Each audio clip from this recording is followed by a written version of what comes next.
Well, hello, everyone, and welcome to Parkinson Canada's first virtual screening event. My name is Bryce Perry, and I'm the Associate Director of Community Engagement and Outreach here at Parkinson Canada. And I'll be your host for today. So today we're going to be diving into the new documentary, Slow Emotion, The Making of. And it's a documentary that reveals the creative process behind the song. The film's not just about music, it's about resilience, creativity, and the power of community. But before we start, I'd like to remind everyone that we'll have a live Q&A session at the very end of the screening. So please feel free to submit your questions at any time using the chat feature. So we would like to start off by introducing to you Jason Chipperone, the Toronto-based filmmaker who directed Slow Emotion. Hi, everybody. Nice to meet you. Nice to be here. Thank you. Excellent. And next we have honorary Muffin, Brian Anthony. Hello, everyone. Hi, Brian. And now it's with great pleasure that I get to introduce you to Martha Johnson and Mark Gane of Toronto's iconic group, Martha and the Muffins. Their hit song, Echo Beach, helped shape a generation, and today they're here to share their journey with us. Martha's been living with Parkinson's for 23 years, and her strength and creativity continue to inspire us all. Along with her is her partner, Mark. I am Martha Johnson. And as you said, I'm Mark Gane. He's the Muffin. I get to be Martha. I love it. I love it. All right. So, and again, thanks to everybody for joining us today. We're really happy you're here. We're really excited to be able to show this with you, show this to you and screen this with you and along with you. And again, let's remember again, at any time, just if you have a question that you'd like us to talk about after the screening, put it in the Q&A. And without further ado, we're going to dive right in to Slow Emotion and enjoy the show.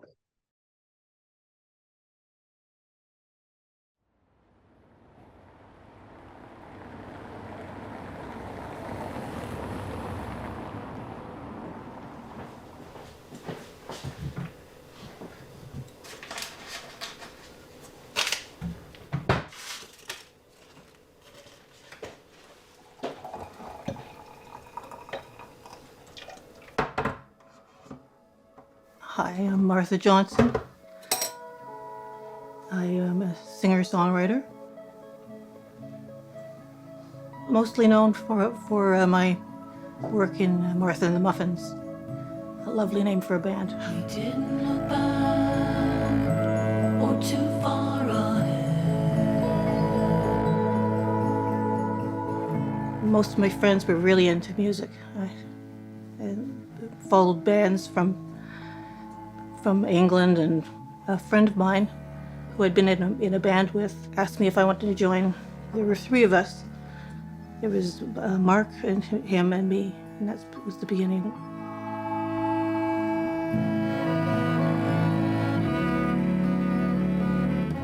When the band started in 1977, there wasn't really a scene. At that time in Toronto in the early 70s, there wasn't really any place to play. Toronto had transitioned from being a place where great artists could play their own music to being a top 40 bars. I mean, we were basically just pulled right out of that, and I think as Martha's talked about, we were going into press junkets with the entire, London music press there. And we went to England. We recorded Metro music at the Manor Studios. Echo Beach came up, it was on that album. And that was our second single, and it went to the top 10 of the charts. We played Top of the Pops, and it had a real whirlwind success. When Echo Beach became a big hit, first in England and in Europe, we were put into a whole new world. We were the focus of the press and the people, and it was very exciting. After their World is a Ball album, which they recorded in Bath in England for a while, and they started recording their new album called Modern Lullaby, and they decided they wanted to move back to Canada, and they did. They approached me and said that they wanted to release this album. Just before the album was about to be released, Martha phoned me up and said, well, I have some news. And I said, oh, what's that? It's just, I'm pregnant. And so we won't be touring. I really liked being in a band because it was taking an idea for a song and just expanding on it.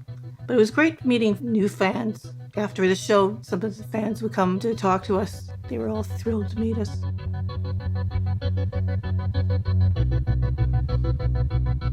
Something happened with my hand, with my arm.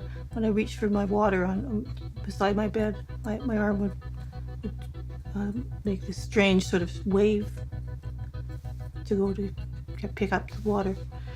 And when I was doing my children's show for Songs from the Treehouse, because I did shows, solo shows in schools. I had a puppet that I had in one of my songs, and the puppet kept twitching, sort of. It was just uncontrollable. She showed me, and I thought, well, that's a bit odd. And she said, yeah, I started getting nervous, and I don't ever get nervous doing kids shows. And there was something about it. She said, maybe I was nervous and I didn't realize it, and it was just some sort of little shake. When I walked on the snow in the park, one foot showed a drag, and the other foot was okay. And I thought that was unusual. When she did go to her GP, she said, well, you should go see a neurologist, which she did. And to my everlasting regret, I didn't go with her. I think it was his last appointment of the day on a Friday. Martha says he was kind of in a big hurry to, go home, I guess, and said, you've got it. And I think she said, will I ever be in a wheelchair? And he said, well, possibly. And that was kind of it, right? And so she came home, and I remember standing in the kitchen and her telling me, and it's like every major piece of bad news you might get in your life where you kind of go, well, I don't really believe this is happening. But at the same time, your brain is going, okay, this is going to be a big moment in our lives. After I was diagnosed, which was a difficult time, I didn't want to change anything. I wanted everything to stay the same. I remember thinking I'd take a video of myself so I could show my daughter, who was 8 years old at the time, what I used to be like. Because I knew it was going to change. I knew my health would deteriorate. By then I'd done some research, and I knew some of the symptoms that were to come. So I had to get used to these symptoms, but they weren't very strong for quite a while, for years. For 3 years, she didn't tell anybody. Nobody knew about it.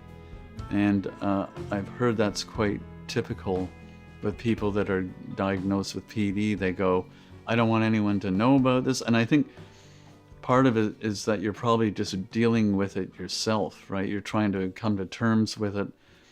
Parkinson's disease is the fast-growing neurological disorder. It's a neurodegenerative disease. It's actually more of a syndrome, meaning that it's not a single entity, but there are more causes, often genetics, often environmental, often a combination of both. Pathological standpoint is characterized by the lack of, or the death of certain neurons producing dopamine. So people with Parkinson's typically lack this neurotransmitter that we call dopamine, but it's not just that. Together with this, there is the neurodegeneration of other parts of the brain, not necessarily involvement in movement. But Parkinson's per se is seen as a movement disorder, indicating that it's a disease affecting the mobility of people suffering from it. And typically people have slowness of their movement that we call bradykinesia. That's the hallmark of the problem. Together with it, there might be muscle stiffness that we call rigidity, and there might be tremor. Actually, a lot of people think that Parkinson's means tremor, but actually a lot of people with Parkinson's don't have tremor. Really, what makes the disease a problem to people is not too much the tremor, it's rather the slowness, because they often have problem with walking, with balance, and that becomes more and more of a problem as the disease progresses. I think one of the big things is that we know there's 100,000 people who live with Parkinson's here in Canada, and that number is expected to rise.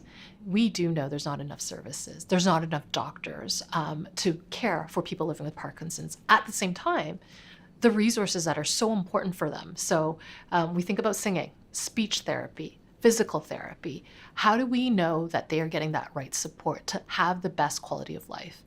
We currently don't have any what we would call disease-modifying therapies that stop the disease or slow down the disease. But in the meantime, we do know the importance of exercise, community, a sense of belonging is so critical to ensure that they have the best quality of life. The 10-year mark was when things really changed. And it's just a gradual deterioration. And then you get on to all the medication. And the medication is, you have to sort of get used to taking all these drugs. The way my life changed professionally was that I had been doing school shows, and that was like a one-woman show. I'd take the bin with all my props. I'd lug it up the stairs to the school all by myself, and did all the driving and everything. And that changed eventually. I had to give that up. And I've had to find new ways of recording. That's fine because it introduced me to a lot of techniques that I didn't have before. In one sense, it wasn't a big thing when Martha told me that that she had Parkinson's. But gradually, it became apparent more that Martha didn't have the stamina and that she wasn't going to be able to go out and play live the way that they had before. I think the writing of songs and being in the studio, just seeing what you can make of thin air. Like you have nothing. You build a song piece by piece. You're never sure what it's going to turn out like, or who's going to be moved by it. And you're trying to communicate your feelings, and you do it through your voice and your heart. And if you can't express yourself, like I'm having trouble right now expressing myself, you feel cut off from the world. So in making this song, Slow Motion, it was great to be working with some people who also had Parkinson's, but were committed to still maintaining their personality that they'd had before. She's a remarkably strong person. I mean, she's in her 2-decade plus years with this, and she's always been really strong. I mean, she has weak moments, but it's not her character that's weak, it's the disease, it's not her. It all started with a post-it. I wrote a music project and I put it in front of my screen. Immediately my mind went to Martha because I've known her for a while. I thought about her and I thought about Fabio. My idea was very simple. I said, you are the musicians, you are the professional. I don't have to tell you what you want to do, but I can tell you two things. First, that I would like this to be a testament to this celebration of resilience. It's a term that we used, unfortunately, too much during COVID. But the point is that when you get a diagnosis, it's not the end of your life, it's not the end of your professional life, and more importantly, it's not the end of your creative life. And the other one that I want this project to go to, if possible, was a celebration of slowness, pausing, reflection, as opposed to how life runs these days, which is quite the opposite. When I started writing Slow Motion, I purposely wanted to write something that was not an obvious picture of the disease. I wanted it to be something that had poetry to it and had would move people in a way that would let them see people with Parkinson's in a different light. I don't sing the word Parkinson's anywhere in the song, but the feeling still gets across to people. Dr. Fasano has been talking to me about Martha a long time. Oh, you gotta put the guys together, see what can come out of it. So we met, and then I just I had the music idea, some chords, some melodies. I had put together in a stick, pen drive. I gave it to her. Fabio and I went our separate ways and we each wrote a song. I wrote originally a chord sequence, and then a couple of melody suggestions that I sent to her, and then she was the one that brushed the whole thing, put the whole thing together. Put the two songs together, which became Slow Motion.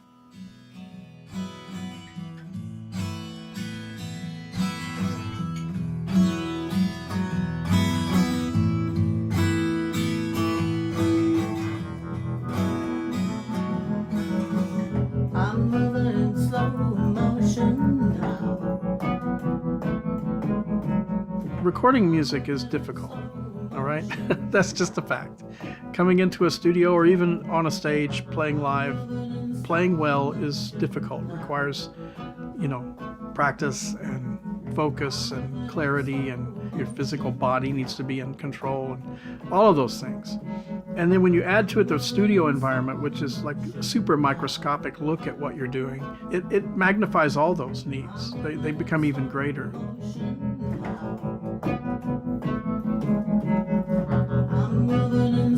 That's it, you don't have to think about the rest of it.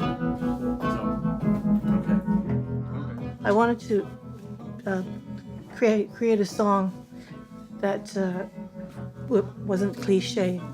I want something that people could rally around. It would touch a lot of people. Something that was anthemic. So it would have to have some voices to express this. So I decided that a choir. I ended up getting 5 wonderful people just to be the choir, and we just doubled voices and make this 5 voices sound like 50. Martha had kind of built up an arrangement that she had imagined for multiple singers to be kind of a choral element to the song that we were working on. Every individual had slightly different sets of challenges around what we were going to do. But they also were game. They were gamers. They were ready to get in there and do it. Some of them got way outside their comfort zone very quickly. Others found their way to make that a comfort zone very quickly.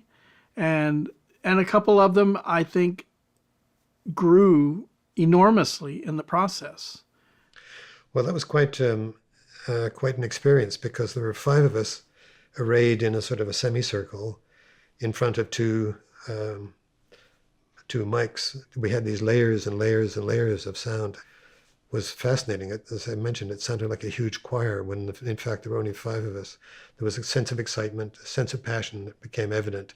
And that was, even though we're not trained singers, that became evident in our vocal tracks. You could tell there was excitement.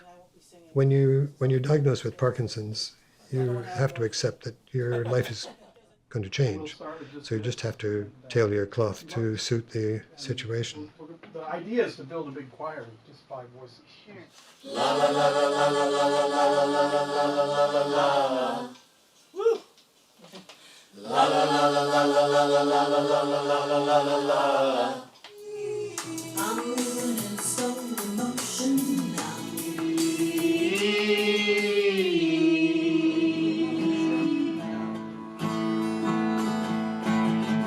I'm moving in slow motion now. I'm moving in slow motion now. There ain't steam or speed. That's where they wanna be. I think it took a lot out of her to get this going, but then that day of the recording with all the people in the backing choir, I mean, I think that just made it. I guess there was a big sigh of relief at the end of the day when we came home and went, wow, you pulled that off. It turned out really great. And people were saying such good things about her pulling this together. I think it made her feel, that she actually had accomplished something beyond, her normal skill set.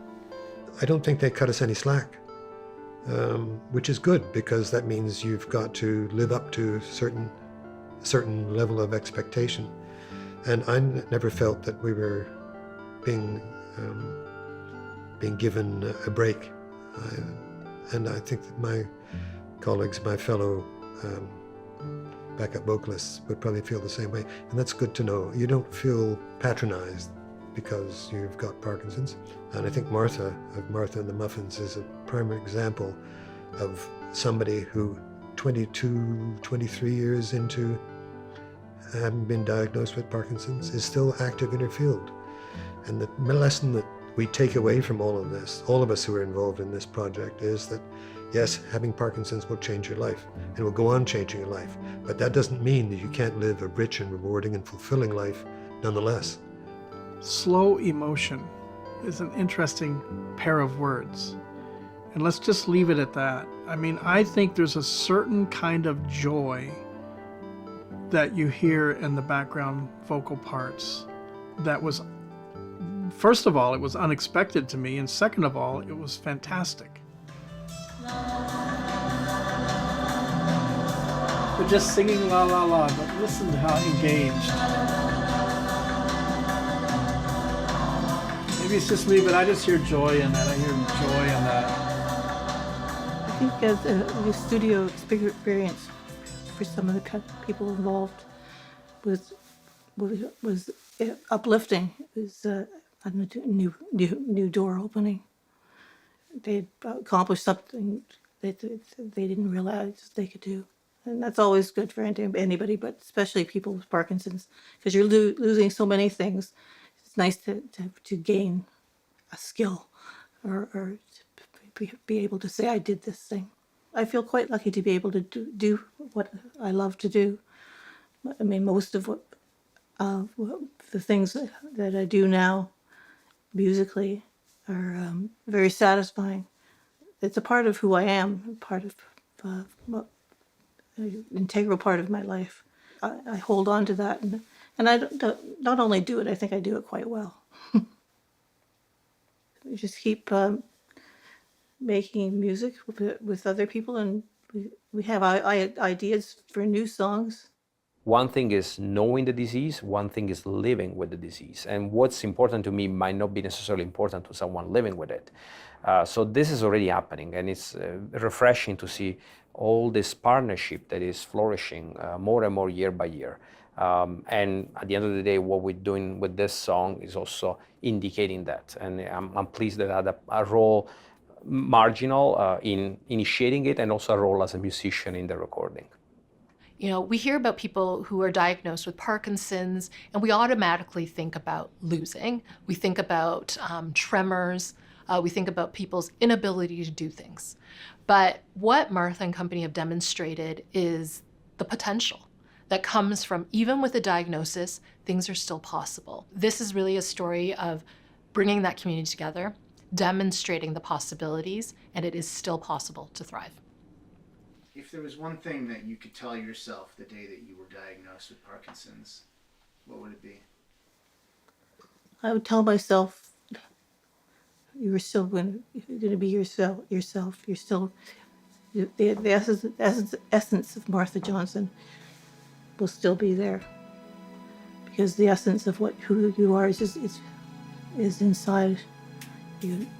It's not what you see on the outside.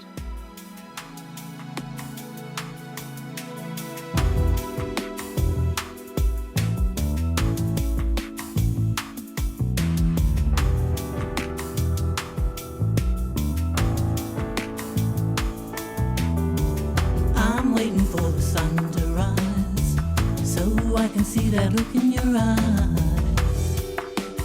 Empathy, not sympathy, that's where we wanna be.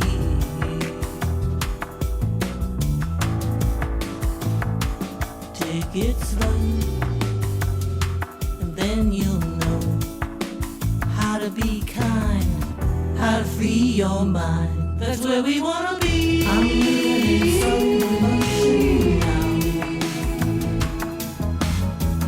I'm living in slow emotion now. Where we wanna be. I'm living in slow emotion now.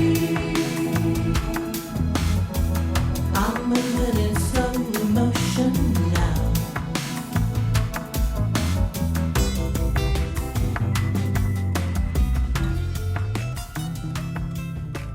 La la la la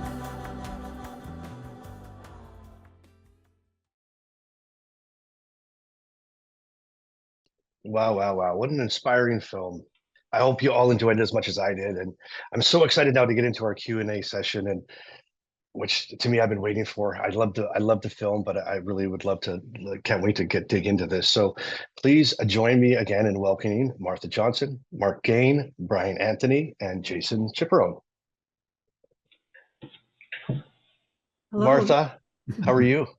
I'm pretty good. It's kind of an experience to watch the film again and see relive some of those moments that Jason captured. I think he did such a great job of putting it together. I think he shot quite a bit of footage, and as you can tell, I have trouble with my speech, and I had stumbled over so many things.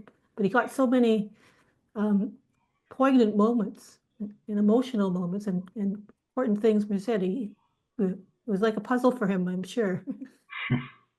It's funny. I was thinking. I honestly was just thinking. I had a question I was going to ask you first, but as we came back, that's the first thing I wanted to ask was, what is it like watching it? Like, and does it ever get old? Like you've seen it, you've known what you've said. It's your story, but you're rewatching it again. It's being told. Does it bring up those emotions of when you were first thinking about writing this song? Yeah, it does because it was such a collaborative thing with Fabio and Dr. Fasano. So it started that kind of thing. But the way I described the kind of song I wanted to write, it really comes across as a song for everybody, but particularly for people with Parkinson's. And I hope there was some empathy with the people who watched it just now. Amazing.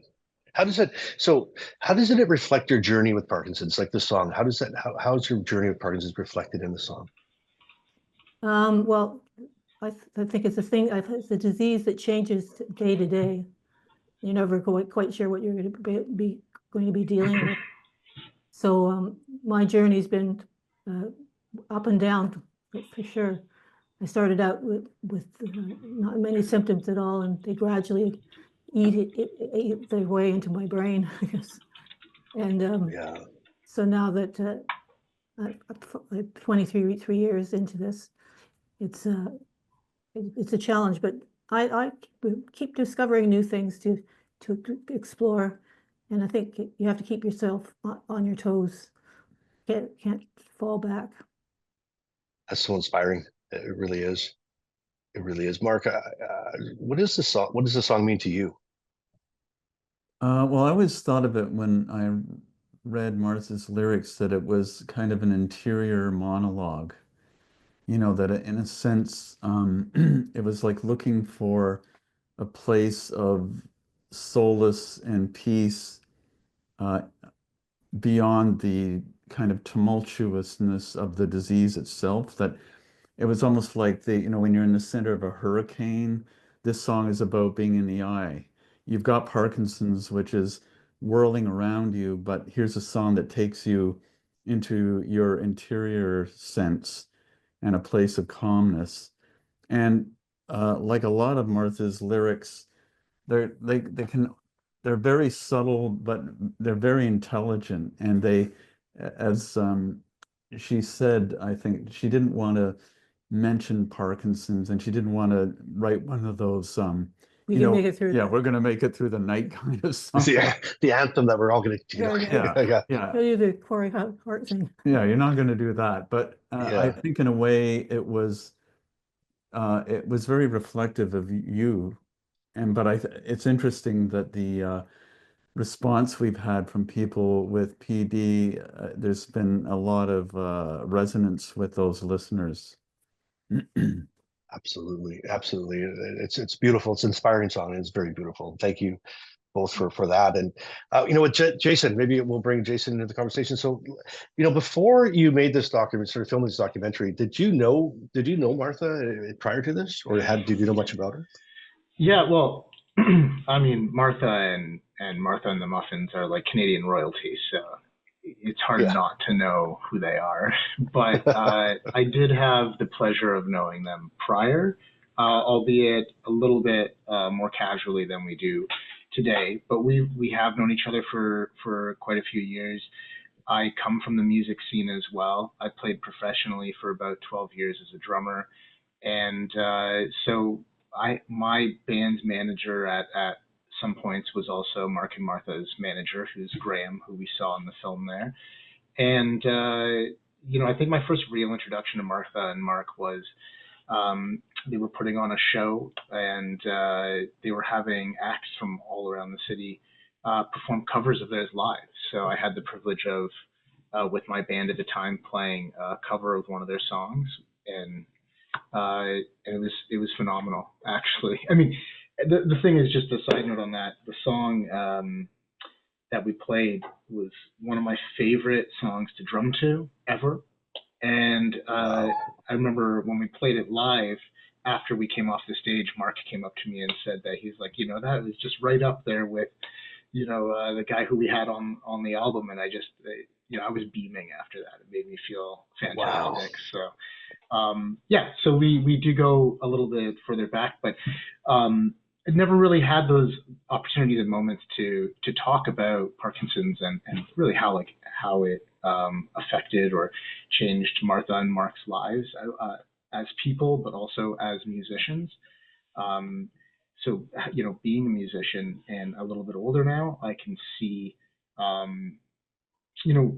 what it's like to be looking at the potential of not being able to create in the way that you want to continue creating. So that was something I think that really struck me with this project. That's very well said, and speaking, from my own journeys as well. That's the fearful thing, and that's why I think that not just like the song is very inspiring, but the doing of the song, the journey of doing the song, and so thank you as well for filming that, and I will say yes, iconic, right? Like to Mark's words, if I was in middle of a hurricane, 5 years ago before the song came out, I would probably be thinking like, I want to go to Echo Beach, please, just take me to Echo Beach. It's far away, but it's going to be great, that type of thing. So, so amazing. And speaking of Echo Beach and Martha and the Muffins, Brian Anthony is with us, and you might have heard me introduce him as an honorary Muffin. And I know everybody's on the edge of their seat, Brian. They want to know, how did you become a Muffin? And you have to unmute yourself there. There's a little mute button there on the left-hand bottom left. Far bottom left. And if you don't, there you go. It all happened purely by chance, by whimsy. Somebody we knew who knew I had Parkinson's was a friend of Martha's. And she knew that Martha was looking for choristers, background vocalists. So she recommended that I put myself forward. And Martha and Mark had me over to their place in one of their two home studios and put me through my musical paces. And they must have had a down day where they dropped their standards, because they accepted me into the group. And there I found myself in a state-of-the-art studio that made the deck of Star Wars look like very primitive technology, with a group of, there were 5 of us, none of whom had met each other before. And so they were backup singers. And after all of that, after the song came out, it occurred to me, and Martha and Mark and I were talking about how to get this into wider distribution. It occurred to me that Dr. Karen Lee, the CEO of Parkinson Canada, always looking for a vehicle to get increased awareness and understanding of the disease. So I got in touch with her, sent her with Mark and Martha's approval, an MP3 recording of the song. Karen jumped on it right away and said, when can we all get together? And so around croissant and coffee around our dinner table, Martha and Mark and Karen and I got the ball rolling. And so I just got dragged along as part of the process, and eventually became not just a groupie, but an honorary Muffin. That's amazing. That's awesome. And I'll just remind everybody too, if you're watching this live, if you have any questions for anybody on the panel, please drop them in the Q&A, and we'll do our best to get to it. But we do have some questions coming in. So first one is for Martha, and it's: Did you feel your creativity change? There's two of them, after diagnosis, and what advice would you give to artists who are living with Parkinson's? Well, it did change. My creativity did change. I had to adapt to certain things, like how I record my voice. So there've been changes, and I don't do any live shows anymore, and we don't go on tour. But the creative process is one that it can follow different paths. It doesn't have to be one path all the time. So I found out I found out I was writing songs that were darker and more serious, maybe. One's about one about my father, and they just I had a solo album called Solo One, and a lot of those songs ended up on that album. Wow. You said something there that I think is very important. It's that, a diagnosis with Parkinson's doesn't mean that you just have to maybe change the way you do things or adapt to a new way of life rather than just stopping. So I love that. And we have another question that's coming here, and this one is for Mark. And Mark, it says, someone asks, please talk about your experience as the partner of a talented, bright person with PD. Isn't that great? You were talented and bright. Can you imagine if it were? No. Well, that could be another hour just going on about how great Martha is, but it's a big trip from the diagnosis, and I think you saw in the film how the reaction of finding out about it is a shocker. But I think even perhaps subconsciously, in spite of all the challenges, I knew that we were going to keep going. And as Martha says, it's all about adaptation. It's not only about adaptation for Martha, but as a caregiver, and I think caregivers who may be listening will understand this, is that you're adapting all the time too. There's certain stages in this disease, and then you go, well, now we're going to have to do this, and now we may have to do this differently. But somehow, we've always been able to manage it. And I have to say that probably one of the things that I think works really well for us is that we're creative people. And so as long as we can create things, that keeps both of us going. And we have a 40+ year relationship here. And so we understand each other, we bounce off ideas with each other, we don't even have to talk about certain things, we just can do it. And that is a saving grace as well.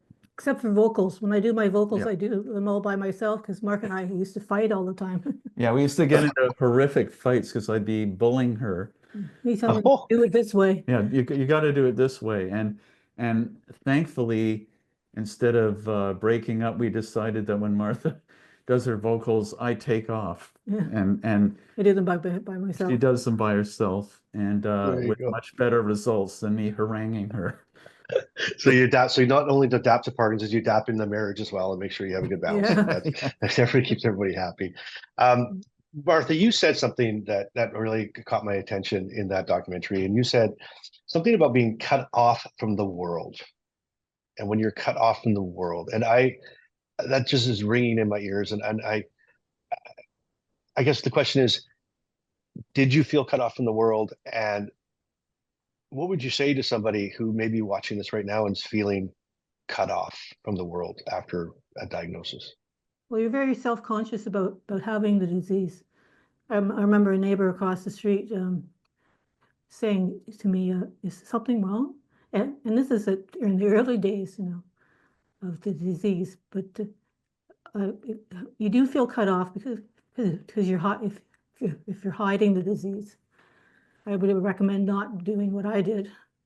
I think you need the support of people around you, and you need the support of a group of people who also have Parkinson's. They'll be at different stages, but I think it's very uplifting to be connected to other people with Parkinson's. I do rock steady boxing. I've been doing that for 10 years, and I know a lot of people through that. And we have get-togethers. They went bowling recently. I didn't go bowling, but I think you have to just push yourself to go out there and do things. Well, Start slow. yeah, and I would add to that, and you've said that in so many words, but community is everything in this.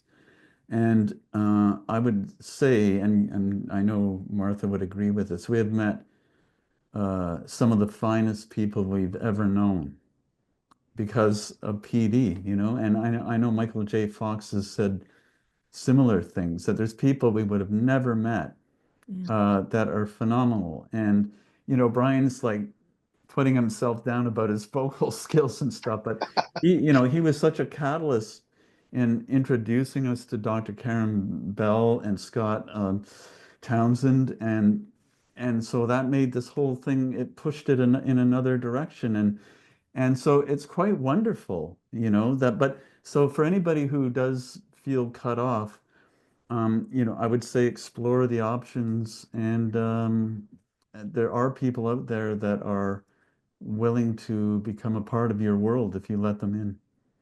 It's so easy. It's so easy to fall into isolation, right? Like that you're right. And that's amazing.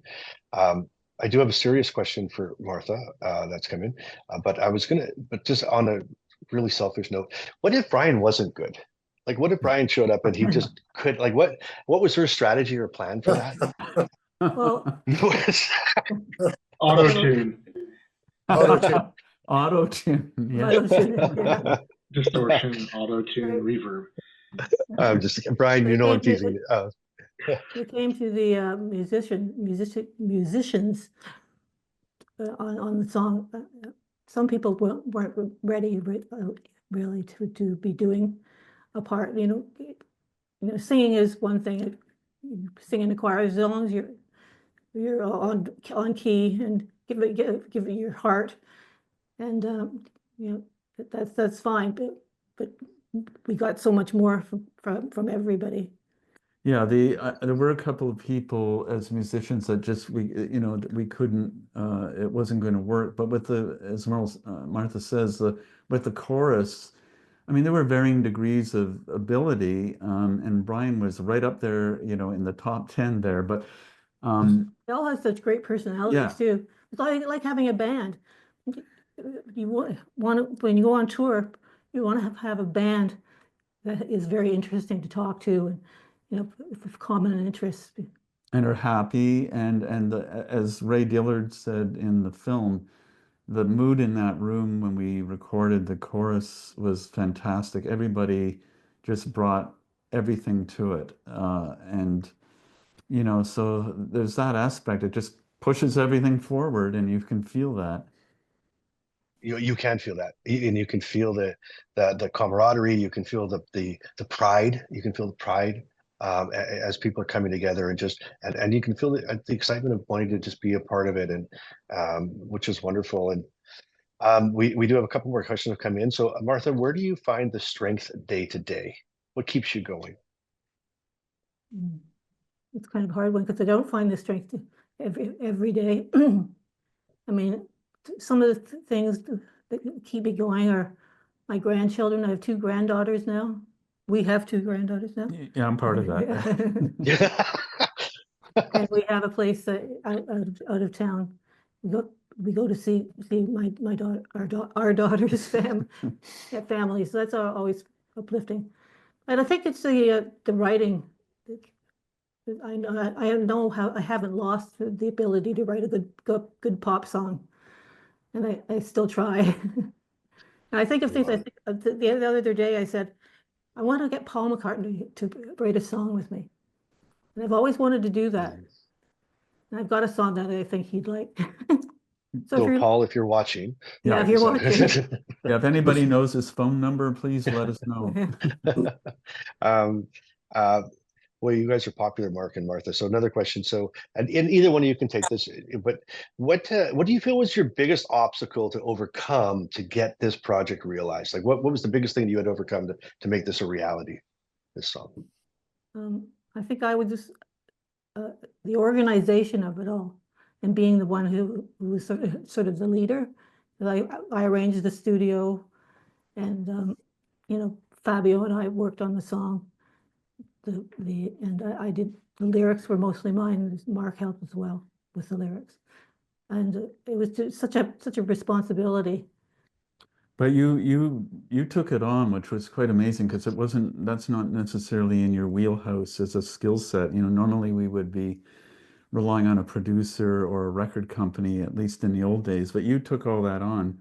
But I would have to say that in terms of other than the organizational aspects of it, everything else seemed to be really smooth. I mean, we got people we loved to work with, some of whom we'd never met before, and we worked with Ray Dillard, who we've worked with before, and then Jason was there, and we had a really great group of people, which made it all the more easy. And I just wanted to say that Dr. Fasano was the one who started it all off, as you see in the film. So so many pieces. There's so many pieces that play a part. Yeah. You know, it's incredible. Well, Jason, how did you? Sorry, Jason jumped in there quick. So you got two very passionate people, right? And they're artists, and they have a vision. So how do you collaborate with Martha and Mark to ensure that their vision, you know, came out in that documentary? We had a lot of coffee to start, and no, I think we already had a rapport, so that was a unique starting point on a project, and I think we had a series of meetings, sit downs in person, and I think that was a good way for me to also see where Martha is at today, because a lot of the project revolves around Martha. It was important to figure out how we were going to approach this in a way that was going to work for Martha with regards to, at the time, the medication she was on, and whether there was a high period or a low period, how we would do that. And sometimes that's not the kind of stuff that you have to necessarily consider on other documentary projects. So we had discussion about that, and I think the important thing here was, obviously this film is about the creation of this song, but it's also about using Martha's story to explain and encourage other people who are, living with not necessarily just Parkinson's disease. It could be anything. That the most critical aspect is to continue to create, and that without the creation, especially if you are a creative person, that's a very large hole that's going to be in your life. So I think we really just took the time to make sure that we were going to be able to tell the story the way that we wanted to, and in a way that Martha was comfortable with. And again, like Martha and Mark have a great career of music prior to this to be able to build on, But I know Martha mentioned earlier how we had to kind of assemble, and how eloquent she sounds, and how maybe it was a bit of a puzzle. But the reality is, I was thinking about this Rick Rubin quote, where he says, intention is all there, the work is just a reminder. And I think that this is the thing, like when Martha speaks, like I'm not hearing these little seconds where Martha's maybe trying to find the word. Like I'm just listening to what Martha is saying, right? And I know maybe I cut some of that out in the film, but the point was that I wanted everybody to feel really well represented, and I wanted Martha's points to really, really get across. And we only had, a 25-minute piece to tell this very large story, and I think that Martha was one of my favorite interviews of all time, just because I feel like we really connected. We had a certain amount of time to do it in, and I think we got it. Like I personally learned so much about Mark and Martha, and also everybody else who was involved in this project. So I know it was a large project for me, but it felt small in comparison to everything else that everybody had already done up to the point of where we started creating it. So I walked away just feeling very informed and like I got to help people continue their creations. So I actually don't know if I answered your question now, but you know what, whether you did or not, it was an amazing answer. That was beautiful. It was, wasn't it? It was very beautiful, and I think you nailed it. I think you nailed it. Just from a complete outsider, just watching, I did not knowing what happened behind the scenes or what the vision was. Yeah, I get carried away in it. I've seen it a few times now, and I'm like, it just takes me away. So it's beautifully and just beautiful. So we're getting a little close to time, but we have a couple more questions. And so Brian, what would you say, and Martha talked about it in the beginning about, the isolation and maybe not wanting to step out. So what would you say to somebody who maybe, gets an offer like that, maybe not an offer like this, like it's not like the Martha and the Muffins calling you, but maybe like someone wants you to step out and do something or invite you to some place. What would you say to somebody to take that leap or take that chance? Take that leap. Take every opportunity to find new connections, especially with fellow parties, because you do feel isolated at first when you're diagnosed, and then you have to find a way to get out of. Dr. Lee made a point about creating a sense of community, and to anyone who hasn't done this yet, I would turn to Parkinson Canada for the support and the advice that you need, and for the connections, the sense of community that organization creates. There are a lot of opportunities to be found right before you if you stop to think about it, if you're open to it. And it's important I now have this wonderful circle of new friends, Martha and Mark and Karen and Scott and everybody else in Parkinson Canada that I've been dealing with. And it really, my wonderful wife says that if it weren't for Parkinson's, I wouldn't have much of a life. But thanks to, that's not true, but thanks to Parkinson Canada, I do have a wonderful life. That's amazing. That's amazing. I'm going to try to get one or two more out here really quick. So question, Martha and Mark, it said, what's any new projects in the works? We get a question from the audience. Oh, well. Well, you go first. Okay, I'll go first. I've been working on a solo instrumental album based on plant names for 25 years. I know it sounds insane, but it's called Garden Music. I've been hemming and hawing about putting it out for the last year or so, but I'm actually going to get myself together, get some help getting a website so people actually know it exists. So that's my big thing. And Martha? I'm always coming up with a new idea, but we've worked on some songs with other artists, and so I'm always trying to write that pop song to write with Paul McCartney. And then one of our last questions, someone asked from the audience, how do they become a muffin? $10.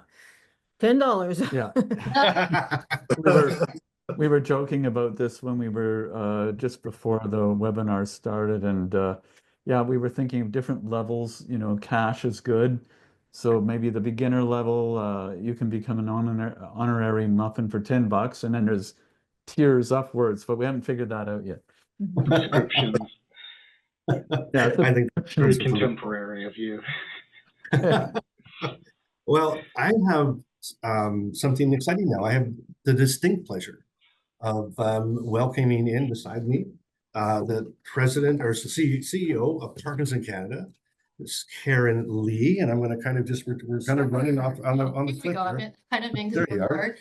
Hi, everybody. Hi, Karen. Hi.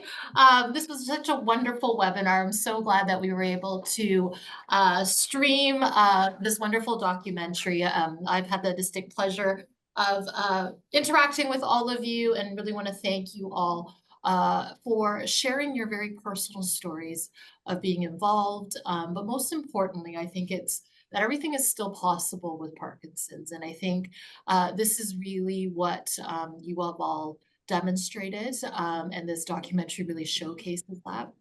And in particular, Martha, I wanted to thank you for really spearheading this with Mark, creating new muffins along the way and potentially even more muffins. And I know you've had such huge impact, both of you, with your work in the music industry.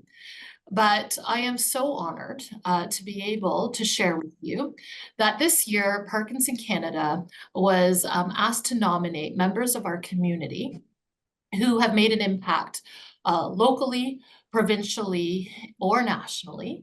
And this is straight from the King, King Charles. We were given the opportunity to give King Charles III coronation medals to community members.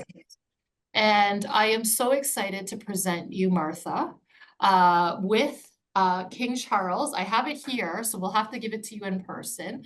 But we were able to give you this award. I can't, I'm like, here we go.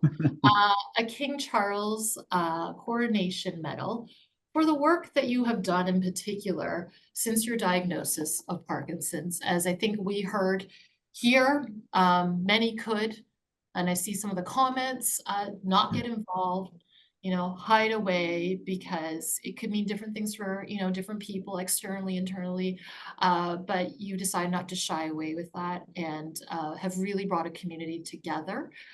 We have new friends, but most importantly, the impact you have done by living with Parkinson's is incredible. So I want to thank you for that. And we're so delighted to be able to give you this medal. And we will give that to you in person very soon. Thank you very much. That is fantastic. It's a real honor. It's unbelievable. What a shock and a surprise. I'll have to thank Charlie. Yes. And that might get you to Paul. You never know. Yeah. Yes. Oh, it's all coming together. Well, thank you so much, Karen. You're very welcome. And I will pass you over to this great MC, Bryce. Thank you, thank you, thank you.